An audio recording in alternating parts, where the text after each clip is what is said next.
Hi guys, welcome back to Hamad Khan Islamic channel, and today video is about never be jealous. So let's go and start.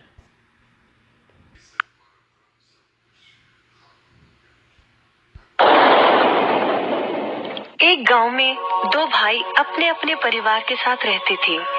एक भाई अमीर था तो दूसरा गरीब। दिवाली आई, सारे गांव में खुशियां मनाई जा रही थी।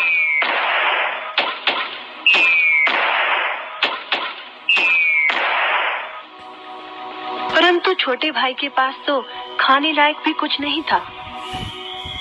वह बड़े भाई के पास मदद मांगने गया। बड़े भाई ने दुत्कार कर बैरंग वापस भेज दिया। बेचारा उदास लौट रहा था कि रास्ते में एक बूढ़ा दिखाई दिया। बूढ़े के पास लकड़ियों का एक बड़ा सा गट्ठर था। बूढ़े ने उससे पूछा, क्या बात है बेटे, बहुत उदास हो। दिवाली पर तो खुश होना चाहिए। काहे की दिवाली ताऊ, मेरे भाई ने भी मेरी मदद नहीं की। मेरा परिवार भूखों मर रहा है और मैं कुछ नहीं कर पा रहा। यदि तुम मेरी मदद करो, इन लकड़ियों के गट्ठर को मेरे घर पहुंचा दो, तो मैं तुम्हें जो दूंगा उससे तुम अमीर हो जाओगे। छोटा बूढ़े के पीछे चलता हुआ लकड़ियों के गट्ठर को उसके घर छोड़ आया।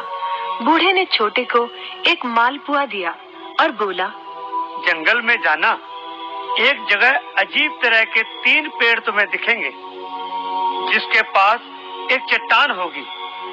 ध्यान से देखोगे तो चट्टान के कोने में तुम्हें एक गुफा का एक मुंह दिखेगा। गुफा में चले जाना, वहाँ 3 बौने रहते हैं। मालपुआ उन्हें बहुत पसंद है, वैसे किसी भी कीमत पर छोड़ेंगे नहीं। तुम उनसे धन नहीं मांगना, बल्कि कहना मुझे पत्थर की चक्की दे दो। छोटा भाई गुफा में जा पहुंचा।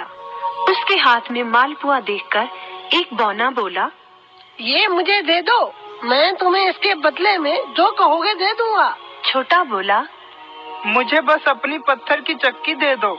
चक्की लेकर छोटा जैसे ही चलने लगा, बौना बोला, इसे मामूली चक्की ना समझना। इसे घुमाने पर तुम जो मांगोगे इसमें से निकलता रहेगा। इच्छा पूरी होने पर इस पर लाल रंग का कपड़ा डाल देना, सामान बनना बंद हो जाएगा। चक्की लेकर छोटा भाई घर पहुंचा। पत्नी और बच्चे भूखे थे। उसने कहा, यहाँ पर एक कपड़ा बिछाओ।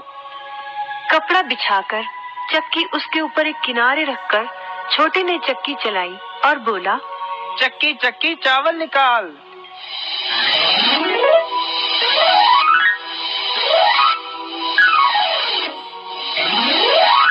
बस चावलों का ढेर लगना शुरू हो गया।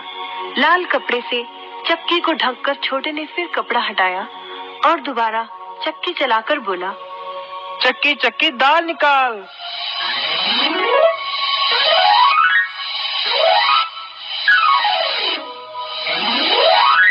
ढेरों दाल निकलती रही।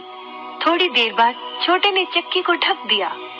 दाल चावल बनाकर सबने अपना पेट भरा। रात सबने चैन की नींद ली। बचे हुए ढेरों चावल और दाल को लादकर छोटा अगले दिन बाजार में बेच आया। वापस आकर उसने फिर वही क्रम अपनाया और इस बार ढेरों गेहूं, चावल, भिन्न भिन्न दालें चक्की की मदद से निकाली और बेचकर ढेरों पैसे कमा आया। दिनों में ही वे अपने भाई से भी ज्यादा अमीर हो गया। चक्की की मदद से कभी घी, कभी तेल, कभी नमक, कभी मसाले, कभी बादाम, कपास, जो चाहे उसे प्राप्त होता रहता था। बड़ा भाई उसकी खुशहाली से जलने लगा। उसने सोचा, चंद दिनों पहले तो ये भूखों मर रहा था, अब इसके हाथ क्या लगा जो ये मुझसे भी ज्यादा धनी हो गया है। एक रात चुपचाप वह छोटे के घर में छुप गया। सारा भेद उसके आगे खुल गया।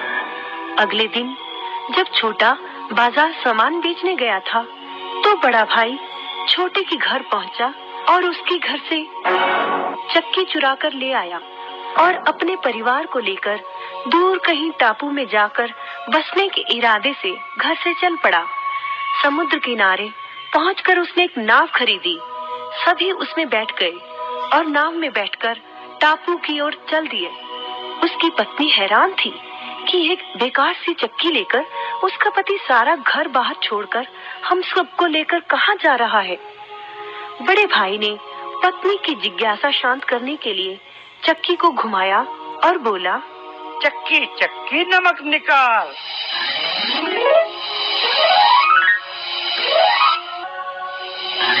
बस फिर क्या था, नमक का ढेर नाव में लगना शुरू हो गया और नाव डूबने लगी। बड़े भाई को चक्की बंद करने का उपाय तो पता नहीं था। उन सब की जल समाधि बन गई। सभी चक्की समेत समुद्र में डूब गए। कहते हैं कि चक्की अब भी घूम रही है, तभी तो समुद्र का पानी खारा है। शिक्षा, लालच बुरी बला है।